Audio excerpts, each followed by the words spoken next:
mimosa is cold, so I'll chill that shit a little bit.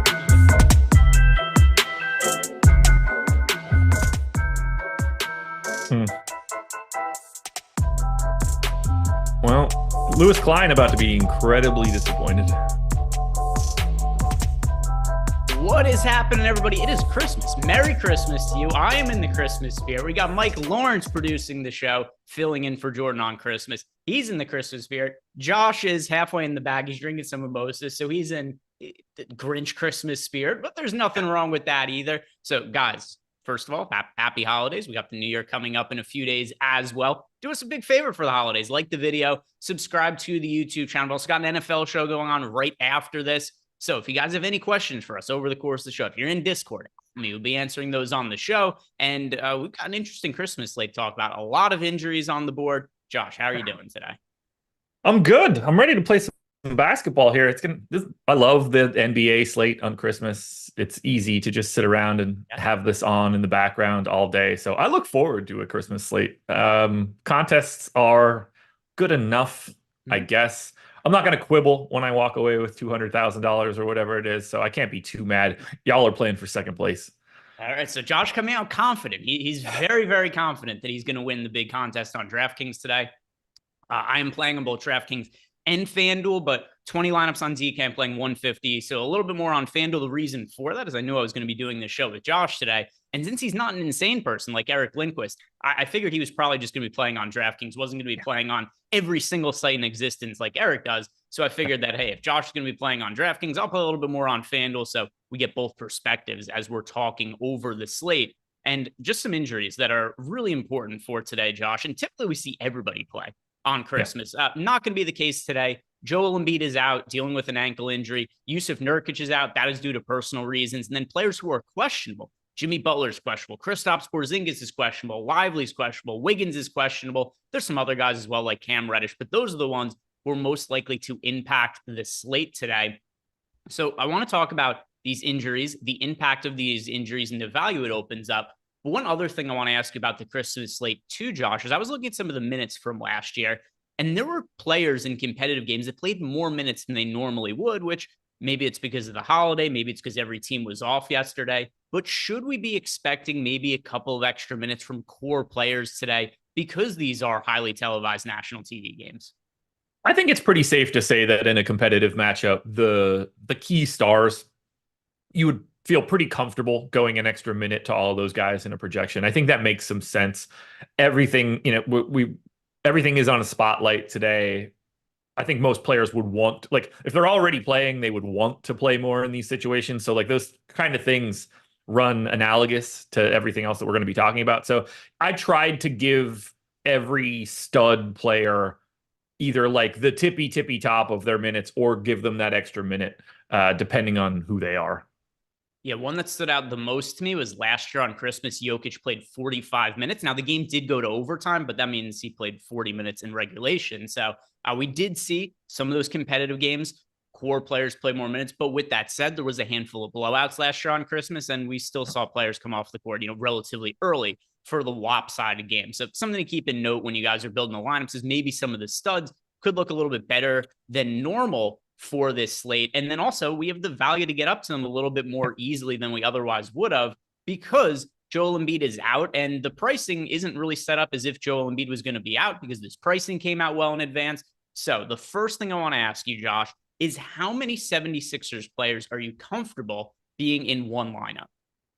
Well, if I was comfortable having as many as I could get of the Mavs a couple of nights ago, it's going to be a lot better here for the Philadelphia 76ers, who actually have real people suiting up instead of all of the random jerk-offs we got from the Mavs that ruined everything. That is one of these bigger steaming piles of garbage I can remember in terms of value opening up and just everybody being dog shit right out of the gate. I feel a lot better about going to Maxey, Harris, Oubre, Melton, Paul Reed, assuming he's starting. I don't feel like all of that chalk is a reach in the same way that some of those other garbage dudes we had on Friday were. So I'm happy to have really as much as I can get of this Philly team. Right now I have 4% of my lineups have a 5-man Sixers stack. I have another 19 lineups that have a 4-man. I've got 27 more that have a 3-man. So I'm kind of just jamming away with Philly. I don't really see a path to get away from it. These guys just one, DraftKings has just softened their prices sort of across the board again at the top end. So that value is paying even more dividends than it normally does. I don't like the Philly news isn't really creating anybody that you don't want. Like you say what you will about Marcus Morris or whatever, but he's been playing more minutes over the past 2 games, and now Joel Embiid's not playing. Like none of that part is surprising. Melton, Oubre, Harris, Maxey, we're naming the actual starters for this team that are normally around. So I see this situation way different than we saw the most recent jam of value chalk team. And I think that you should be getting to a heavy amount of the Sixers. Yep, totally agree. Now, obviously, FanDuel a little different than DK in terms of I cannot play 5 players from one team, but I have no issue getting to 4 Sixers, especially when you consider there's a lot of studs who want to play up for. It's only a 5-game slate. It's not like it's a 10-game slate with an abundance of options. Yeah. So I think this is a really good spot to be loading up on the 76ers. A nice little added benefit of this, Josh, is if we have games spread out like this and there are injury scenarios, pretty frequently I'll be looking at the schedule, be like, all right, how can I manipulate my lineups in a way where I'm reserving lineup spots in the case that somebody who's questionable gets ruled out? Well, of the players who are questionable, the one that I consider to be most important is Jimmy Butler, and he's on the opposite side of the Philadelphia 76ers. So what does this mean for us? If we do have lineups where we have a lot of 76ers guys in it and Jimmy Butler is ruled out, well, it's not going to be hard to pivot to some players from the Heat that would open up as value. And once again, Butler questionable, Porzingis questionable, Lively questionable, Wiggins questionable. Is that something you consider at all? Is it just like, hey, get into a lot of Sixers and it's just an added benefit that Jimmy Butler's questionable on the other side? Not something I'm like actively dealing with right now, but I'm thrilled about all this Q tag stuff. Like I hope all of these major Q tags get ruled out throughout the day because I know that I'm going to be around the house and not going anywhere and like ready to make those swaps. So on a day like today, where people are way more likely to forget about their shit and be like, uh-oh, it's Christmas, I'm not going to be able to get back to make that change. I hope all of these Q tags end up being like gigantic problems for everybody throughout the day. I am such a Grinch.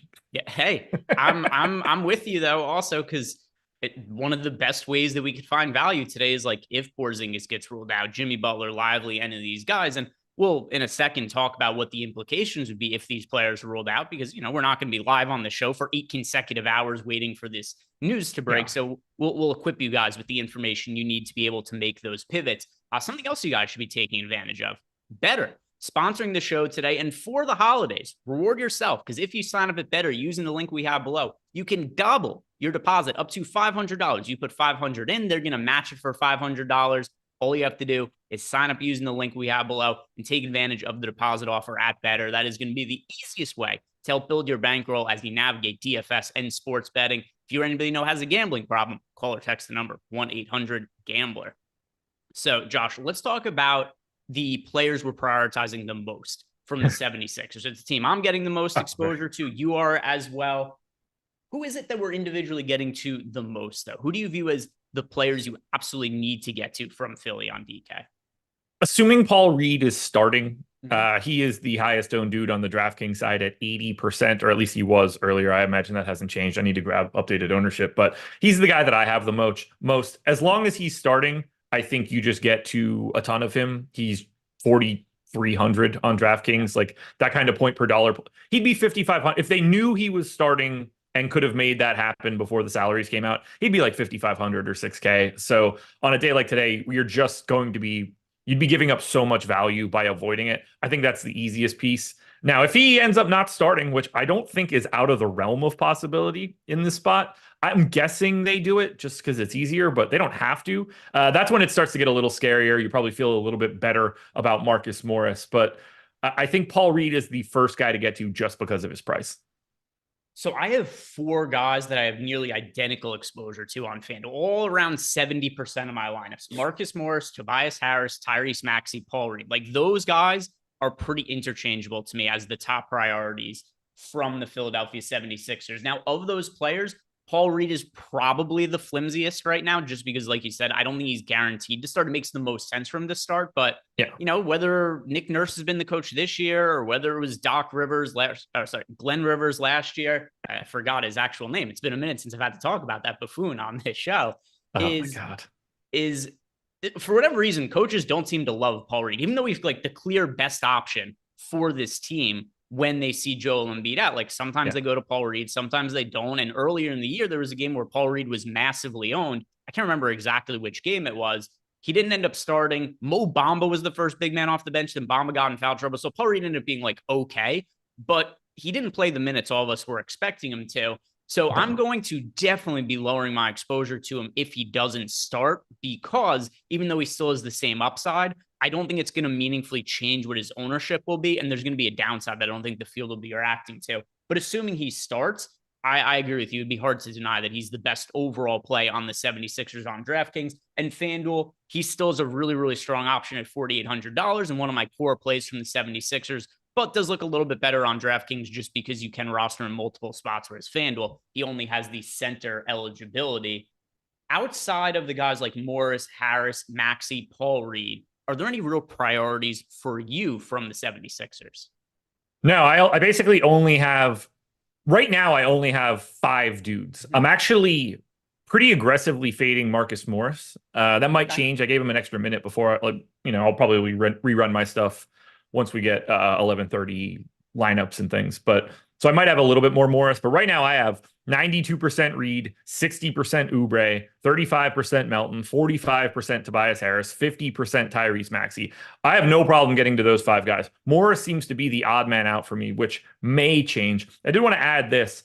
In games that Paul Reed has played this year and last year, while also not having Joel Embiid play those games. So I'm not saying Paul Reed started. I'm just saying Joel Embiid wasn't available and Paul Reed did show up on the floor in those games. He's played 350 minutes across those 18 games. That's 19 and a half minutes a game. So at a minimum, you're kind of projecting Paul Reed for 20 minutes. If you don't know whether he's starting or not, that's still going to look pretty good at 4,300. If he's starting, that's when you can tack on those extra minutes. But at a minimum, the worst case scenario for projecting Paul Reed is 20 minutes. We're talking about call it a 1.05 fantasy point per minute guy. If he's playing 20 minutes, we're talking about a 21 fantasy point projection at 4,300. We're talking 4.9x. That is still a really solid value option on a 5-game slate. You tack on those minutes, it just looks better and better and better. So just be aware, like you're still going to get some Paul Reed if he's not starting today.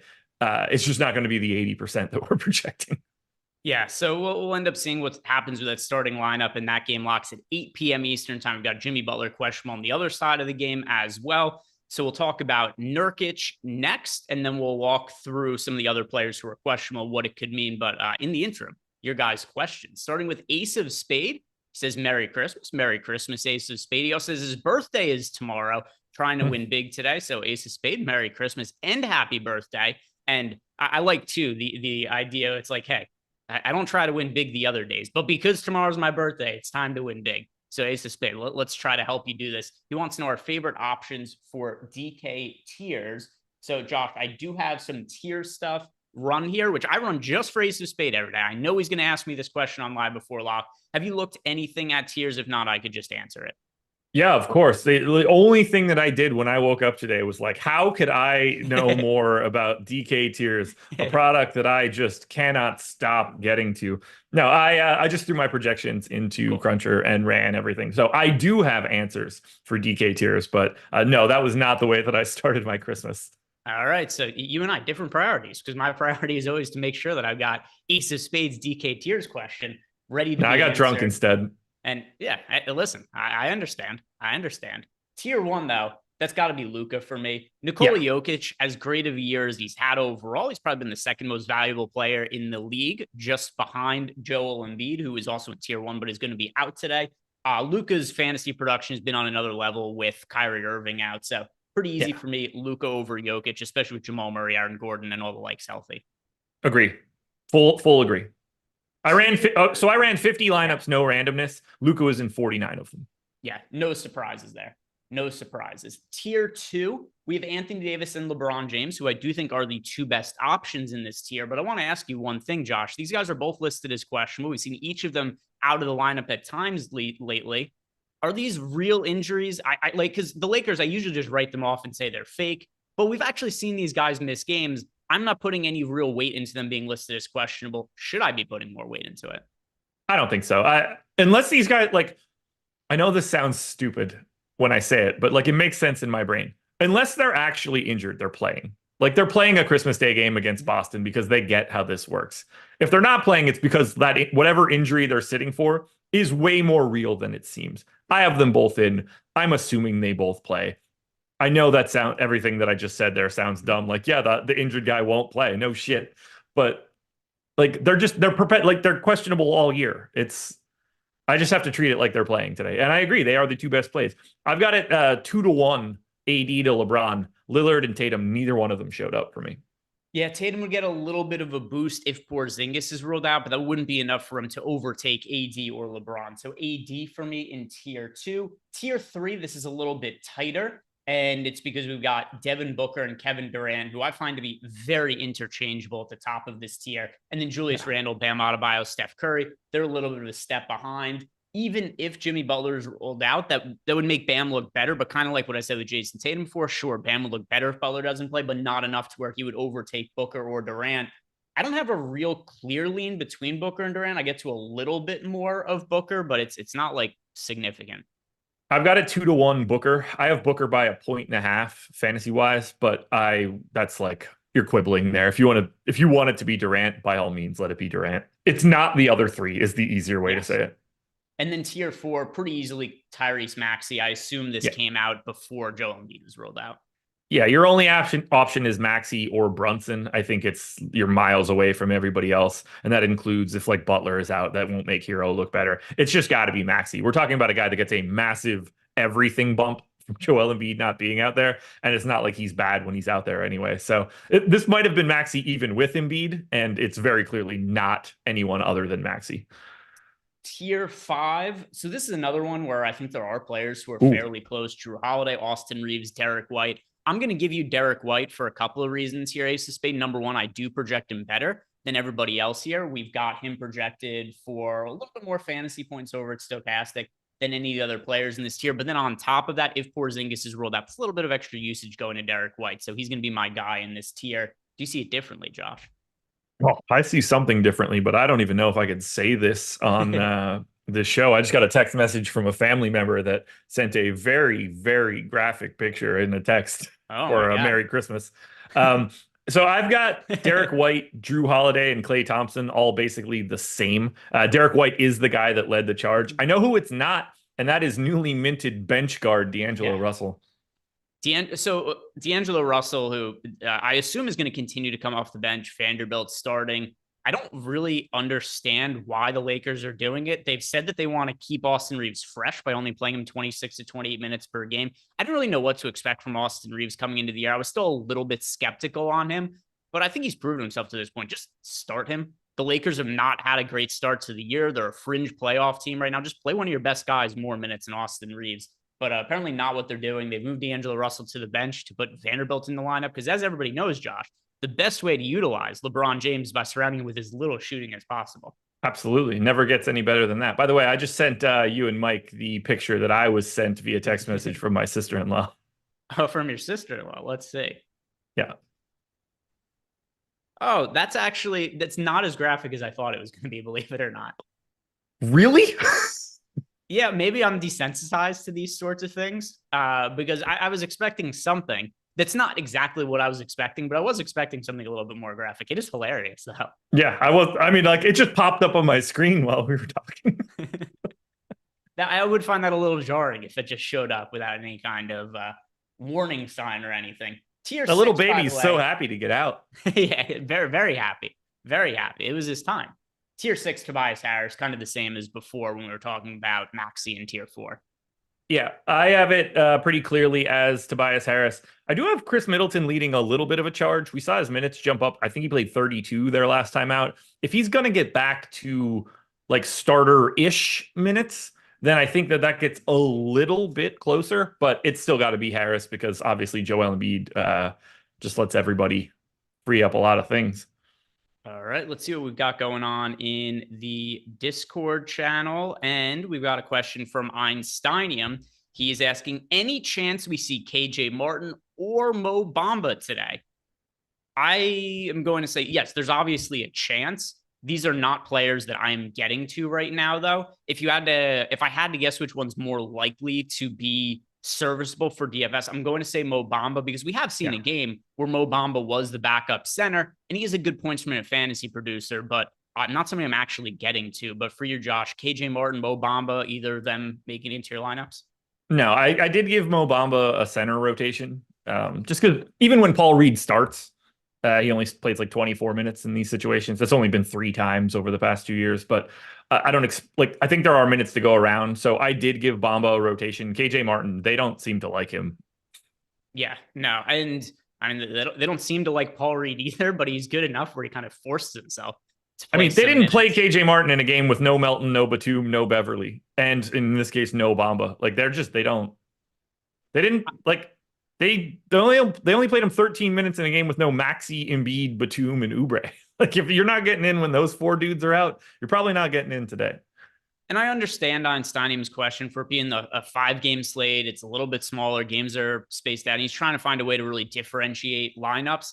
I don't know that that's the way I would do it, though, is by looking at KJ Martin or by looking at Mo Bamba. I mean, the easiest way to do it is just late swapping as players get ruled out today, because a lot of those guys are going to be, underutilized in a scenario where Jimmy Butler or Kristaps Porzingis, those kind of guys are ruled out. I don't think the field is going to react as appropriately as they should.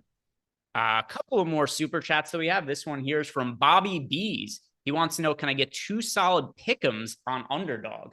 I'm going to go to Odd Shopper right now. I was like, oh shit, I'm on my way to Odd Shopper. Yeah. I'm going to go check out Odd Shopper, which, by the way, guys, if you want to sign up at Odd Shopper, we've got a couple of holiday deals going on right now. One of them, and they both end tomorrow. One of them is you get 33% off Odd Shopper when you sign up using the link below in the promo code GIFT. That is going to get you 33% off. And we got a really nice message from a guy on Twitter, Josh. His name is Acehole. Not saying that incorrectly. Ace Hole. And want to make sure I really enunciate that clearly so I don't mess up his name in any way. And he messaged me and said that he joined Odd Shopper during the Black Friday deal. And he said that he's made $1,500 since he started in a short amount of time. And he said that you have to stay a little disciplined, trust the tools. But he said that if you stay the course, he highly recommends it. It is a great product. Mike threw that up on the screen there as well. So that's a firsthand experience. And Acehole, happy if you're watching, happy to see you've had some success using Odd Shopper. And this is a tool that I've been using to simplify my betting process as well this year. And all you really have to do is log into Odd Shopper each day, check out the highest projected bets, which ones have the best EV, and just tail them, place them. And over time, I do very, very highly believe that you're going to end up making money with this, and more than enough to make it so that it pays the cost of the product. It's a tool that really does pay for itself. I've really enjoyed using Odd Shopper this year, and you get 33% off when you use the promo code GIFT. But now, Josh, looking at Underdog for today, is there anything you notice that stands out? And there are some NFL bets as well in here for Underdog that we could talk about as well. But I have a feeling that since it's an NBA show, we've got Bobby B's probably looking for some NBA picks. Well, there's something very clear for Underdog, and that's you probably shouldn't be doing any of this shit. None of it looks good. Kelly Oubre under 15.5 points is really the only option that exists with any sort of like you should play this. And even that is tenuous at best, but that is the number one play coming out of Underdog right now. Jalen Brunson under 6.5 assists is at least nominally ranked that way for me. But if we're being totally honest, whatever Underdog is pumping out today, it looks incredibly sharp. And I don't think the answer to the question he's looking for is don't play. But that is the answer. Yeah, so Kelly Oubre is projecting decently for us. Another one, too, if you want to get a football prop in, Brock Purdy over 6.5 rushing yards. That's a fairly low prop that's projecting with a decent win rate for us. He did only ask for 2. So these are 2 that rate out acceptably well in a Brock Purdy over 6.5 rushing yards, Kelly Oubre under 15.5 points. So Bobby B's, if you're going to play a card on Underdog, those are the 2 I recommend you go with. Tyler Guild has left us a super chat, says Merry Christmas. With all the value and injuries on deck for later, what is the level of comfort shying away from the first game today? Really, really good question. Josh, is the first game one that you have a lot of exposure to? Yes. Yeah, I have quite a bit of RJ Barrett. I've got quite a bit of Isaiah Hartenstein. I have no problem at all getting to whatever Julius Randle or Jalen Brunson are available. I actually have a bunch of Chris Middleton at 6,400 today. I think he's kind of interesting because of his minutes starting to creep up a little bit. Look, I have no problem. Like, I basically skipped the Lakers Boston game. If that was first, then my answer would be different here. There's no right or wrong way to handle this. But I wouldn't think because there's value later, I'm just going to skip a game. If you end up like I would be okay if that is the result of building a lineup without thinking about it, but I wouldn't go into it thinking I'm going to cut my player pool by 20% just because. There are times that I will do that. This is not one of those times, though. It's only a 5-game slate. There are appealing options in the first game. Where I'm most likely to do it is if there's a slate with a bunch of value, there's a bunch of guys listed as questionable, and the first game isn't appealing. That's not really the case for today. And something else as well, Tyler, is assuming you have a bunch of exposure to the Philadelphia 76ers, which if you don't have exposure to the 76ers, you've made a mistake anyway. But assuming you have a exposure to the 76ers, that game locks later, right? It is a 8 p.m. lock time Eastern time. So it is the second to last game on the entire slate. So assuming you have a bunch of exposure to Philly, it's not going to be all that hard to make pivots and get to other players that open up for value purposes. So I don't have as much exposure to the Knicks Bucks game as I do to like Philly or anything like that. But when I look at my exposures over on FanDuel, like Chris Middleton is in 24% of my lineups. Who else? It really depends who you're getting in this game. Like, if the guy that you're getting is Taj Gibson or something, then yeah, do something to get away from that shit. But if you're getting Brunson or Randall or Giannis or Dame or even Middleton in this regard, like, you can feel pretty good about locking in a real player. Maybe you want to like if you want to dodge like the mid-tier ish 4K 5K type dudes, I could understand it. But like if you're like, wow, I think Giannis is in for a big day today, don't think I need to kick that can down the road. Yeah. Yeah. I think that is a really good point though, is don't play the fringe guys from that game. Don't be going. So like before we got questions or it was like, hey, like Mo Bamba or something like that. Like don't play those guys from the Knicks. Don't go play Taj Gibson. Don't play, like Quentin Grimes or some like bench guy or somebody who's not really looking at big minutes in all likelihood, because those are the kind of guys that I think you could forego. Next super chat is coming to us from Aaron Davis. Aaron is saying, I love the content. Thank you, Aaron. And then he's asking Grayson Allen or Pajemski for today. Josh, Grayson Allen or Pajemski? Do you have a lean between the two? This for Friday, the answer would have been Pajemski in a route because I think I had him in like 80% of my lineups for reasons that I can't figure out. I basically have both of them in the same range, 5% of Grayson Allen, 9% of Pajemski. I think you feel a little bit better about Pajemski just because like maybe that's a stupid reasoning. I have Pajemski projected slightly better, so I choose Brandon Pajemski. That's my reasoning. He's a better per minute performer than Grayson Allen. FanDuel, I get to more of Grayson Allen, but it's because he's $700 less expensive. So that kind of makes it to where these guys project fairly similarly. One is $700 less expensive. I end up with less of Grayson Allen. But if salary is not a concern for you, it's just who's going to look better. The answer to me is going to be Pajemski. And that has also opportunity for more upside if Andrew Wiggins doesn't play, because he is once again dealing with an illness. So Pajemski, if salary is no concern there. Sean has left us a super chat. He wants to know, could you review all of the top forwards on DK, and Merry Christmas? So yeah, let's go ahead and look at the forwards on DraftKings, Josh. And who would you consider to be your highest priority forward? So I'm assuming this means small forward and power forward. I'm going to answer this the way that ownership helps, because this is my second most exposed guy. So I'm going to say Kelly Oubre is the best forward you can get to, and not RJ Barrett, the guy that's in 84% of my things. Okay. But let me give my RJ Barrett thoughts so that like I can justify what I have. Milwaukee is taking on the Knicks. The Knicks are taking on Milwaukee. Let's flip that around. That's the champagne talking. Here's why it's interesting today. I only went 29 minutes to RJ Barrett. He's a sub 6K MPE guy. His points prop, I believe, is 17.5 juice to the over. I have 18.5, so I feel pretty good about where I have his points projected. And I think what I'm getting out of this, and what I don't think the field is getting right now, is the Milwaukee Bucks defense is not all that great. They're a middle of the pack team. You think they're good, and then you remember that they got rid of Drew Holiday and replaced him with Damian Lillard, and that the only two good defensive players on this team are basically Giannis and Brook Lopez. So they're a middle of the pack defensive team.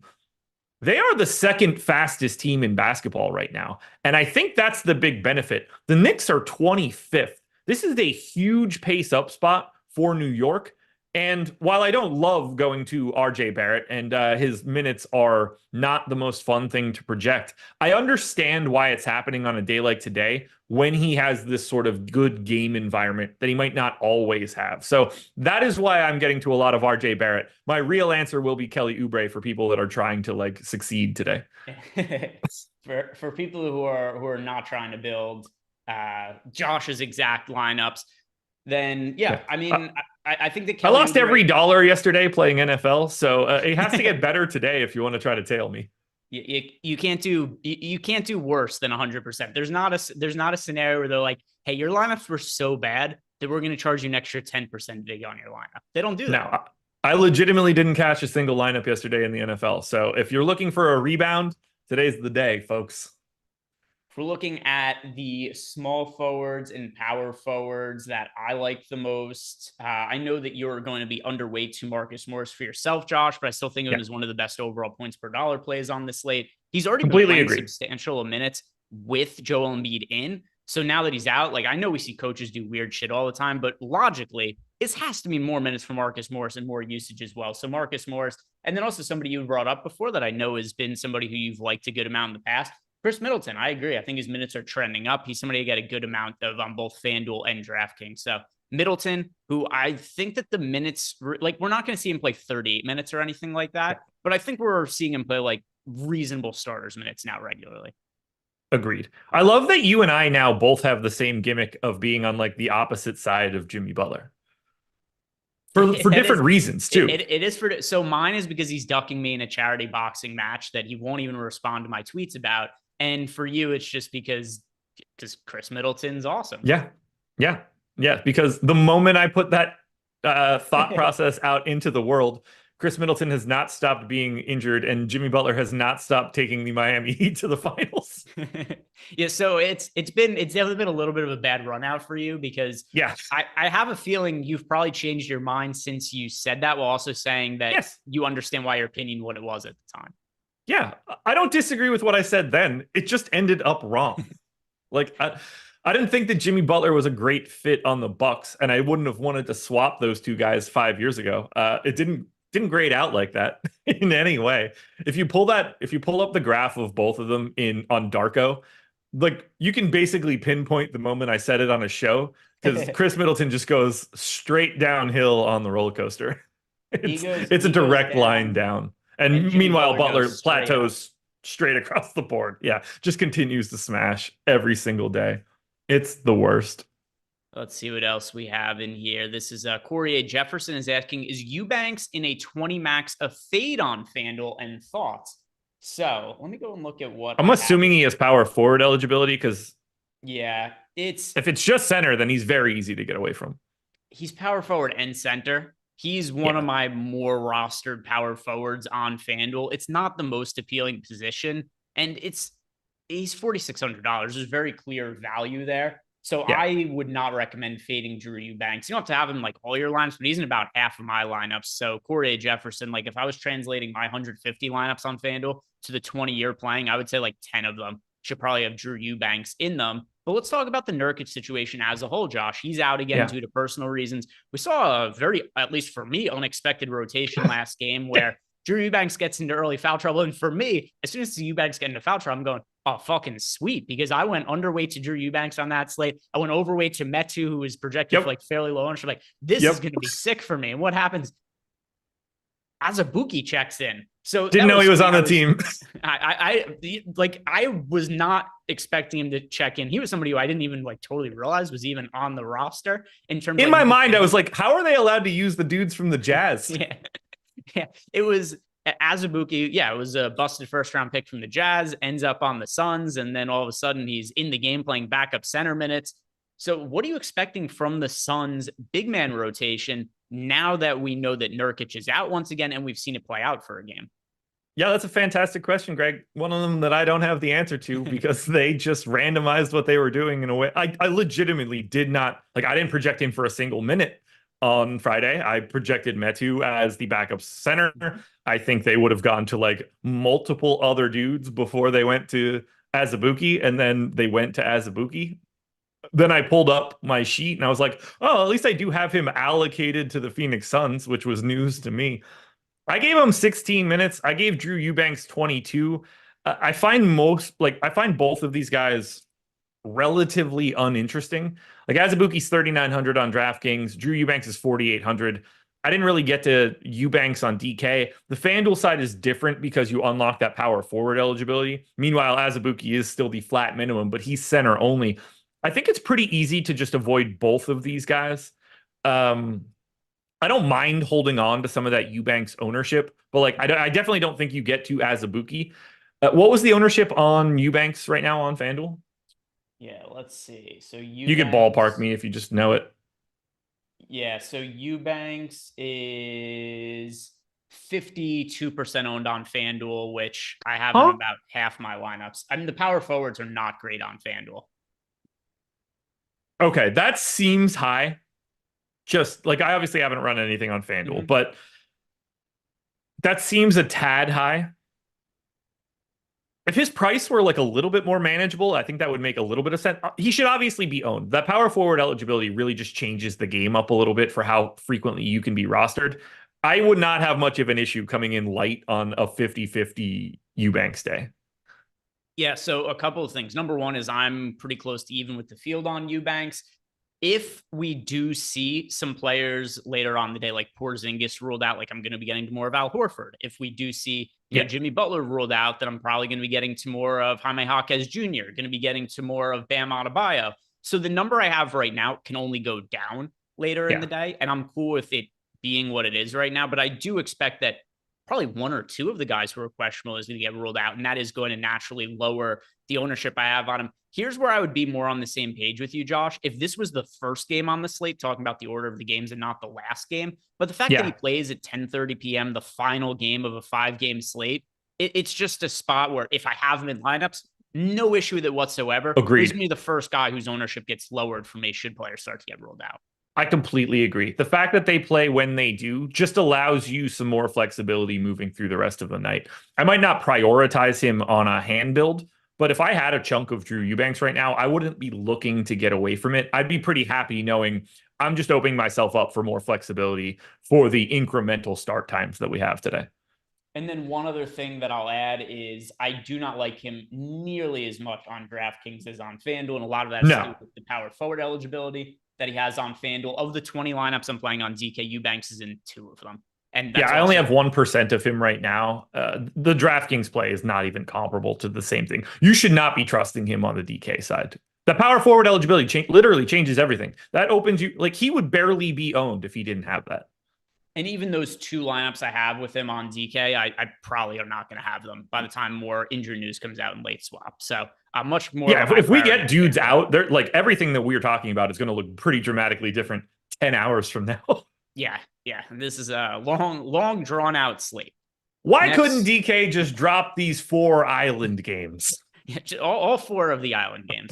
All 4 of the island games. I would talk more with you about it, but we only got 20 minutes to go here and some more super chats to answer. But Darren Unger Perfect. is asking for FanDuel, Pajemski, and Luca, or Booker and Brunson. Pajemski and Luca or Booker. I'm fairly I mean, positive. that feels like Booker and Brunson just because. Yeah, and Pajemski is also 6,200 on FanDuel, whereas we've got Brunson right around 8K. And yeah, so for me, it's going to be Booker and Brunson. Booker and Brunson.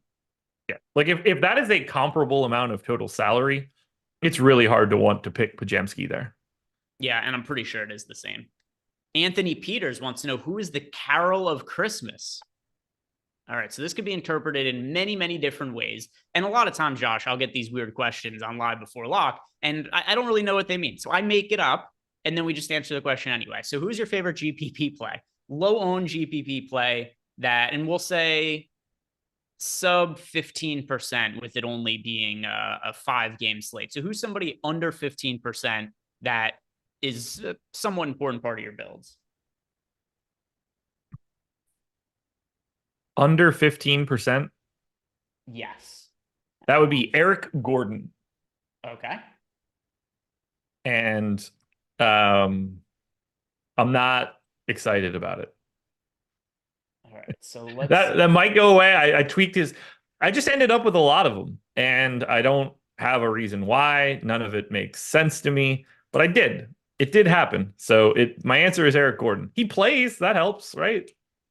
I'm going to go with Jared Vanderbilt, who's not Okay. projected for much ownership on FanDuel. He has a more favorable scoring skill set for FanDuel than DraftKings because of the defensive stats that he could accumulate at times. He started last game. I assume he sticks in the starting lineup. He played 24 minutes, which is not a massive amount or anything like that, but it's still a serviceable amount of minutes for a guy in Jared Vanderbilt who's only $3,800 on FanDuel. He's projected for ownership in the teens. If you're looking for a reasonable way to get off of somebody like a Drew Eubanks, like I don't know that Drew Eubanks should have 4x the ownership of Jared Vanderbilt, especially when Jared Vanderbilt is quite a bit cheaper. So that's a guy who's very low owned at a pretty shitty position that I think has some upside considering his price.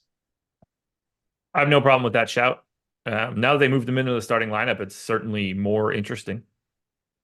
And the usage isn't going to be there, but no. could he walk himself into, like 2 steals, 2 blocks, couple points, couple rebounds, land in a winning lineup? I certainly think so. So Jared Vanderbilt is going to be my choice there. Are you trying to tell me that Jared Vanderbilt's not getting a lot of usage on a day when Anthony Davis and LeBron James are going to play? He's such a usage hog. I'm shocked. I'm actually looking through how many times this year, Josh, would you guess that he's had a usage rate over 10%? He's only played like 10 once. It has happened twice. His season high for usage is 10.3%. I mean, that dude can't stop getting shots up. That's all he does. Shot taker, shot maker, Jared Vanderbilt. There's the DraftKings. I need to re-log in and get a 6-digit code sent to my phone because I had the props pulled up. Of course. Does it log you out when you're in a legal state? No. I know. So I get logged out of the sports book constantly. That's because New Jersey regulations. So you're not allowed to be logged into a sports book in New Jersey for more than 15 minutes at a time or something like that. So it's very annoying trying to place bets and it just constantly logs me out. But for the actual DK site for fantasy, I think I've been logged in without logging out for 6 months now. Okay. I get booted if I pull up DraftKings because I don't have legal DraftKings sportsbook. If I pull that sportsbook up, it boots me out of both pretty regularly. So I have to be very conscious about that at 5 minutes before upload time. Otherwise, I have to scramble, upload, and get a 2-factor text message that I hope I receive. Josh got a burner phone for DraftKings. If only. You gotta be Breaking Bad. Got to be Walt with his multiple cell phones, but it's just to legally play fantasy sports as opposed to, sell meth.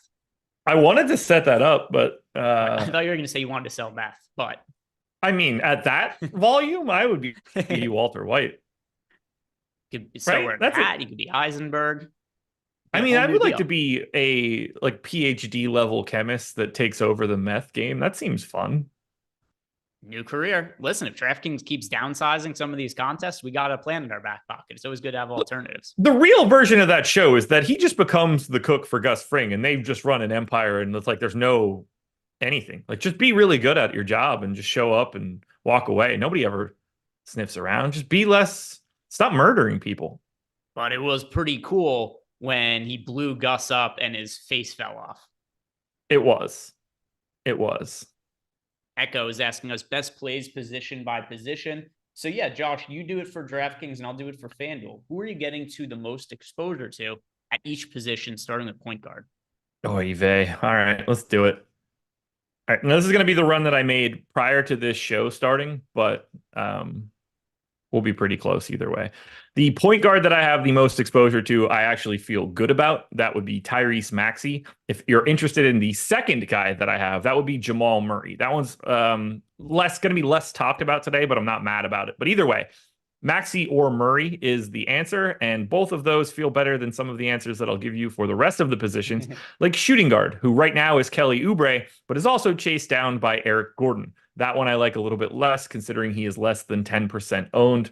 If we talk about the small forward position, that is going to be RJ Barrett. I'm not going to be able to dodge that one. If you want to say that it's Kelly Oubre, that works as well. I do have quite a bit of MPJ. Don't feel bad about getting to Tobias Harris, but RJ Barrett is my currently preferred small forward. If we finish this off at power forward, we have once again RJ Barrett, once again Michael Porter Jr., once again Tobias Harris. That's pretty much all of my power forward. Maybe a little bit of Aaron Gordon, maybe a little bit of Julius Randle. I don't have much of Kevin Durant. And at center, which really kind of bums me out, I'm not really getting to Jokic, and I thought I would. It's clearly Paul Reed. There's no other answer. I do have a gigantic stand on Isaiah Hartenstein, and I'm pretty happy with that. If he stays out of foul trouble, he's just going to play a shit ton of minutes by default. Foul trouble, though, could be a problem with Giannis. Yeah, so you want no foul trouble and no getting hit in the face and getting stitches like what happened to him the other day, which was super annoying. Correct. For me on FanDuel, it is Tyrese Maxey at point guard, Kelly Oubre at shooting guard, small forward is Tobias Harris, power forward is also Tobias Harris. So I'll throw you a contrarian one, and I'll go to my guy Jared Vanderbilt as a contrarian power forward option, who I'm well overweight to the field to there. And then center is going to be Paul Reed, followed by Isaiah Hartenstein, just like Josh had mentioned there. So a lot of Sixers guys, and then also a lot of the guys that Josh liked on DK. I'm liking on FanDuel as well. Chris Albers is asking us must plays from the first game. There's nobody I consider a must play from the first game. The players I get the most of, though, let's see. First game, who do I get the most of? So players who are like core guys for me from the first game, Middleton, Hartenstein, and Brunson on FanDuel. Those are all guys in double-digit percentage of my lineups. Hartenstein being one I have a good amount of. Same with Brunson. Middleton, I like a lot in the mid-range. But if you're building one lineup, there's nobody I'm going to tell you absolutely must have from the first game. I agree with that. I wouldn't say that anybody is a must. In my lineups, RJ Barrett and Isaiah Hartenstein are in quite a bit, as is Chris Middleton and Jalen Brunson.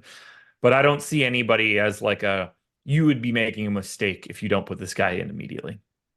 Now let's go ahead and go back to our Discord and answer some of the questions that we have in there. And by the way, being in our Discord, one of the perks of being a Stochastic member. And if you guys haven't signed up at Stochastic, check out our holiday deal, just like we have the gift promo going on for OddsShopper. We've got one for Stochastic as well. Sign up for any package that you want, and your first payment, you're going to get 25% off when you sign up using the promo code HOLIDAY. So sign up with that link below. Promo code HOLIDAY, HOLIDAY. I want to make sure that people know that there's only one L in holiday, all capital letters. And any subscription you want on the site, whether it's the lineup generator, if you want access to the Sims, all that, anything you want to sign up for, use the link below, promo code HOLIDAY, and you get 25% off. You get access to our Discord. You could ask me questions all day long. You could troll Eric, which is what I really highly recommend you do. Not enough people are taking me up on that, by the way, Josh. People should be trolling Eric in Discord constantly.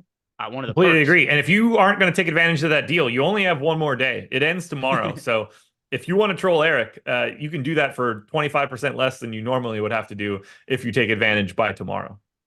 Pat Clay Tom Stars asking us, do we think Wiggins plays today? I'm going to say probably. He's been dealing with an illness. He's missed a couple of games. Yeah. Can't say like totally for sure, but if I'm going to say like 75% Wiggins plays, something around there. I have him in. And then the other part is, will Clay have over 4 threes? No. Seems like a high mark. I think he's more likely to have 4 or less threes than have 5 or more. 4's a lot. Yeah, it's a lot. And he's asking more than 4, so it would have to be 5 or more. That's a lot. Yeah. Miami My answer is definitely no. Miami High Life is asking, do we have any exposure to Chris Paul on DK today? The answer is yes for me. I'm pretty sure my answer is no, but I guess I could just look. The answer is no. Okay, let's see. 6K though, point guard. I mean, it's just all assists. The dude doesn't score anymore. He just sets everybody up. So if you like Chris Paul, you probably like someone else from the Warriors because he's just diming people up. I think his assist prop is like just as good as his points prop today. I don't have like a ton of them, but he's in my player pool on DK. He's in some of my 20 lineups. I was gonna say he's a much worse play on FanDuel at 6,900 than he is at 6K on DraftKings. Yeah, let me see. I don't know if I have like any of him on FanDuel. Yeah, across my 150 lineups on FanDuel, none of them have Chris Paul right now. So definitely not somebody I like on FanDuel. DK, he is serviceable. Next question is from the Black Mamba. He wants to know, can we talk about Trace Jackson Davis?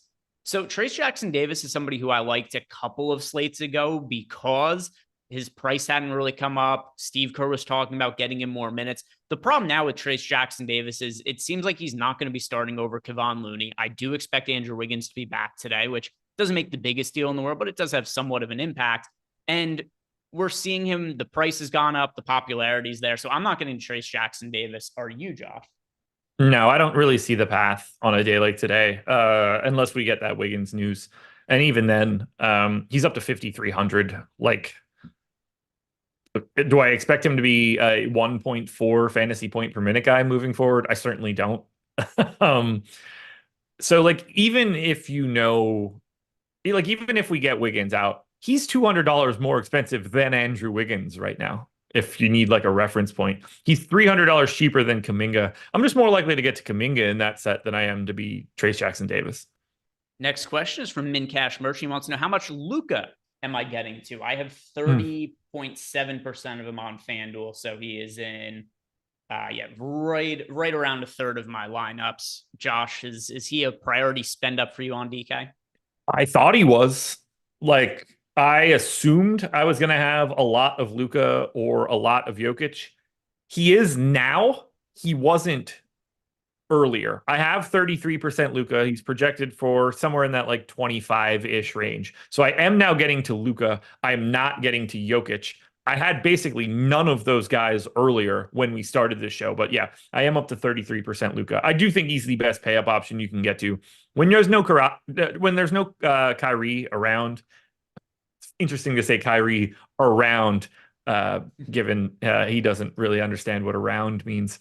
To get him against Phoenix with like allowing Luka to just run the entire, I mean, he's a 35-point triple double today. He's got to be like a 50-50 shot for that. I'm happy to pay up at 11-4 for that kind of output. The only other guy that you can say is even comparable to him is Jokic, and he's just been a different guy this year. Not that I would have any problem getting Nikola Jokic. Now we've got a question from Iron Maiden 2, wants us to rank the 76ers while also factoring in ownership.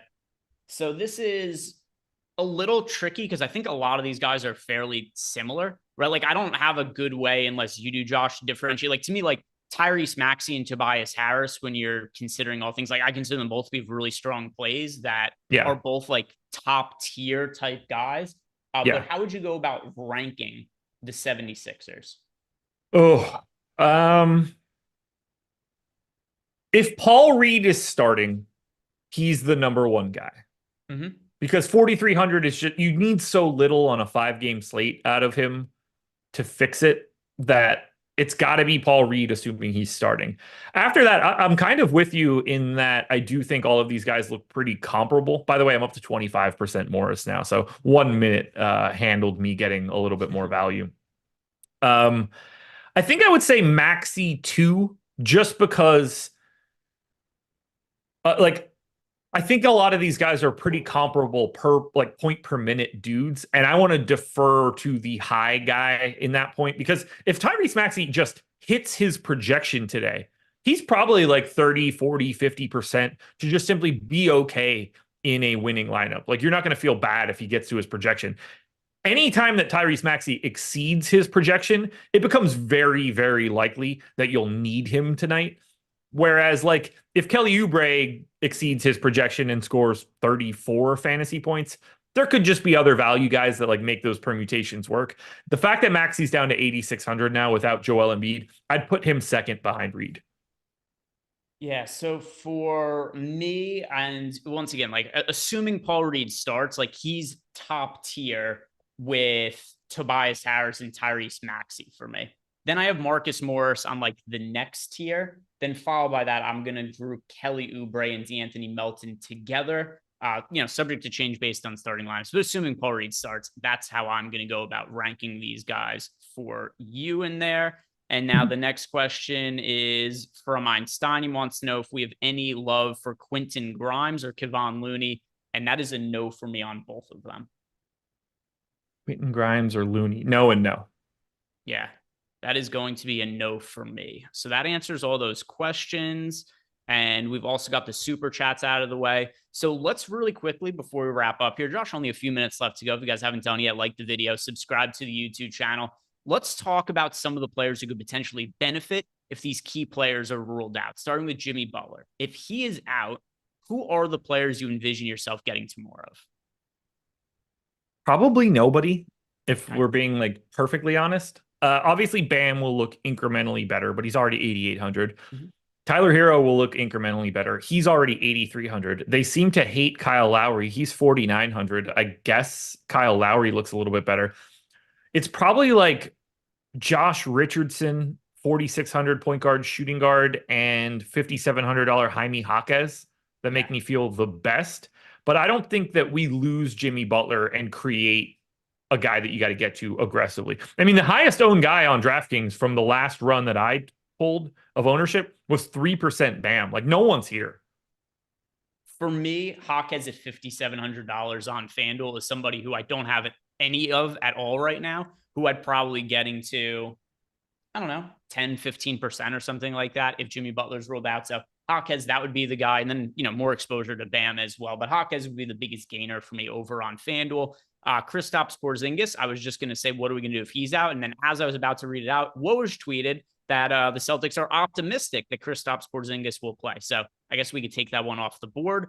I'll consider Porzingis from questionable probably to more probable now, considering that report. Derek Lively, he's been listed as questionable and has not played in games recently. Is Lively somebody who, if he's in, would you end up getting to him, or is there anybody that benefits from the Mavericks for you if he's out? You're going to feel a lot. I mean, on FanDuel in particular, you're going to start getting to a lot of Dwight Powell. I think he still has the power forward eligibility.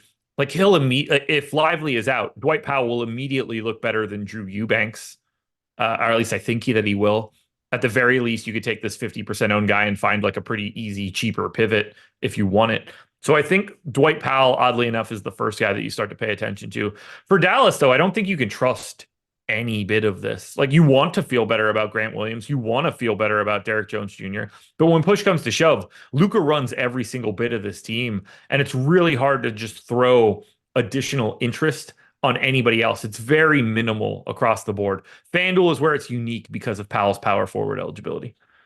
Yeah, so for me, no real priorities. And I do think Lively is going to return today, but we shall see. If Wiggins is out again, I think this benefits a couple of guys on the Warriors. Now, not a scenario where if Wiggins is out, all of a sudden somebody becomes like a must play or anything like that, but a little bit of a bump for Chris Paul. I know that he hasn't been much of a scorer this year, but still, Andrew Wiggins coming off the bench, that is going to be somebody who, and Chris Paul probably should be expected to see a little bit more usage. Same would go for Podziemski, who is now starting for the Warriors. I think his minutes are a little bit more solidified as well as his usage when he's on the court. So those are the kind of guys that I'd be looking at, not in any kind of way where it significantly changes them, but it's one of the benefits of running everything through our NBA late swap tool is you might not notice optimizing lineups when players are rolled out. Like, it's going to give you, instead of, let's say, maybe of a 10% Podziemski lineups, it might give you like 15 or 16%. So it's going to just make your lineup a little bit more optimized for recent news. So Podziemski would benefit if Wiggins is out, a little bit more of Chris Paul, potentially like Saric as well. Anything else you see from the Warriors, Josh? Not really. This is a team that I don't normally get to a bunch of anyway. And today is very aggressive. I have 12% Podziemski. Part of me just wants Wiggins to come out just to make life easier. I have one share of Dario Saric and nothing else. I don't have Steph. I don't have Clay. I don't have Kuminga, at least as of right now. Golden State might actually be the team I'm fading the most. And we just got a super chat that'll answer really quickly here from Michael McKinney. Wants to know 4 favorite plays for a FanDuel single entry. Paul Reed, assuming he starts, Tyrese Maxey, Tobias Harris, and I'll give you, Luka also, if you're going to spend up for somebody, he's my most rostered spend up on FanDuel. And then if you're going to be contrarian, Jared Vanderbilt. I know you only asked for 4, but I didn't get the question until right as we got to lock. So give you a couple of extra players. Guys, thank you very much for watching. If you have not done yet, like the video, subscribe to the YouTube channel, and stick around because NFL Live Before Lock is up next. Hose.